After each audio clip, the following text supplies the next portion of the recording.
Mango शिरा। आज आपण मँगो शिऱ्याची रेसिपी बघणार आहोत। तुम्ही कोणत्याही प्रकारच्या आंब्याच्या रसापासून हा एकदम रसरशीत दाणेदार असा मँगो शिरा बनवू शकता। खायला एकदम टेस्टी असा लागतो। एकदम दाणेदार असा हा मँगो शिरा झालेला आहे। रसरशीत असा हा शिरा। चला मग आपण रेसिपीला सुरुवात करूया व इथे आपल्याला काय काय लागणार आहे साहित्य ते बघूया। मी इथे अर्धी वाटी एवढा मीडियम साइजचा रवा घेतलेला आहे। बारीक रवा तुम्ही घेऊ नका, मीडियम किंवा जाडा थोडा असला तरीही चालेल। आता आपण इथे जेवढा रवा घेतलेला आहे अर्धी वाटी, तेवढंच इथे मी अर्धी वाटी एवढे दूध घेणार आहे।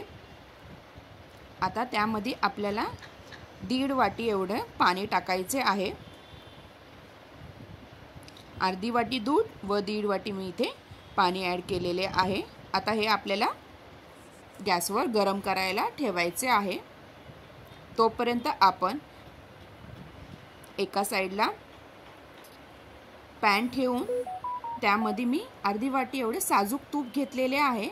आता हे तूप आपल्याला थोडेसे टाकायचे आहे व बाकीचे राहिलेले नंतर टाका। आता जो आपण रवा घेतलेला आहे हे तूप गरम झाले की आपल्याला त्यामध्ये हा रवा चांगला ब्राऊन कलर मध्ये चांगला भाजून घ्यायचा आहे। छानपैकी आपल्याला या रव्याचा कलर आला पाहिजे।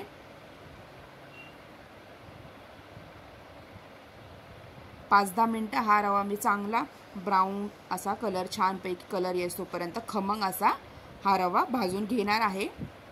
व एका साइडली मी काही ड्रायफ्रूट्स हे बारीक कट करून घेतलेले आहेत। तुम्ही आधी ड्रायफ्रूट्स ह्या साजूक तुपामध्ये भाजून घेतले तरी चालेल किंवा रव्यामध्ये भाजता भाजता टाकले तरी चालेल। मी आता इथे काही ड्रायफ्रूट्स हे काप केलेले यामध्ये टाकणार आहे व तेही यामध्ये रव्यामध्ये चांगले भाजून निघणार आहेत। छानपैकी आपल्याला हा रवा चांगला भाजून घ्यायचा आहे।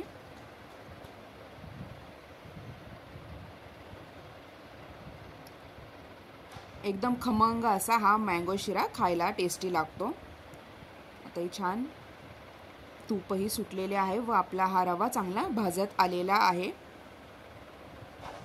छानपैकी आता इथे रवा आपला भाजला गेलेला आहे। तुम्ही इथे बघू शकता कलरही छान आलेला आहे या रव्याला। आता एका साइडला आपण दूध व पाणी ते गरम करायला ठेवले होते, ते आता कोमट असे कोमट आपल्याला गरम असे ते दुधाचे पाणी आपल्याला आता ह्यामध्ये टाकून द्यायचे आहे। तर सगळे हे दूध व पाणी आपण मिक्स केलेले गरम केलेले आपल्याला यामध्ये सगळे टाकून द्यायचे आहे व मिक्स करून घ्यायचे आहे। छानपैकी फुलून येतो हा रवा। सगळे आता दूध टाकून झालेले आहे। आता मी 2-3 मिनिटं आता हे आपल्याला असे झाकून द्यायचे आहे। तुम्ही इथे बघू शकता 2-3 मिनिटांनंतर हा रवा चांगला फुलला गेलेला आहे। छानपैकी मी हा मिक्स करून घेणार आहे।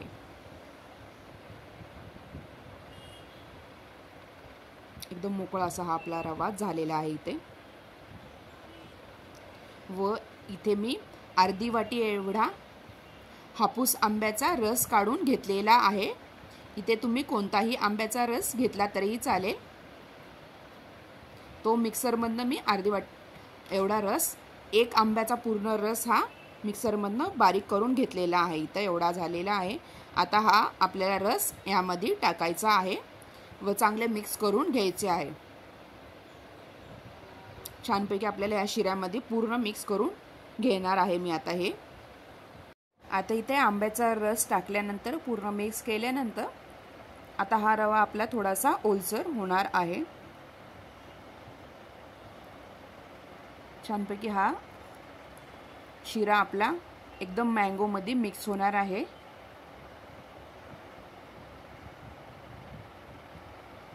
आता मी हे असेच परतून देणार आहे। आता इथे आपल्याला साखर टाकायची आहे। मी इथे अर्धी वाटी एवढी साखर घेणार आहे।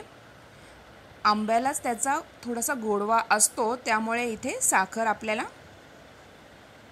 कमीच टाकायची आहे। तुम्हाला जेवढे गोड हवे आहे तेवढे तुम्ही इथे साखर टाकू शकता।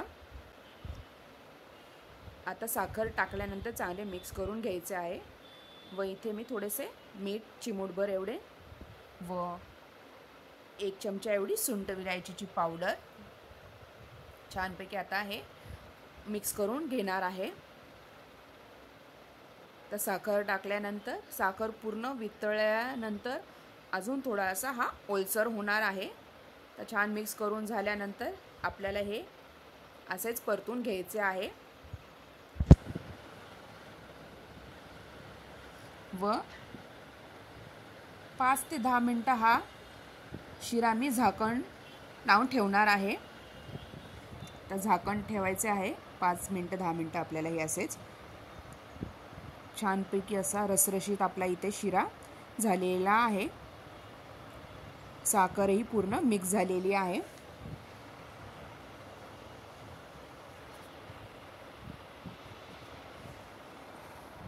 तर मी अजून थोडा वेळ असाच हा परतून देणार आहे। त्यासाठी झाकण लावून आपल्याला अजून हा शिरा असाच ठेवायचा आहे।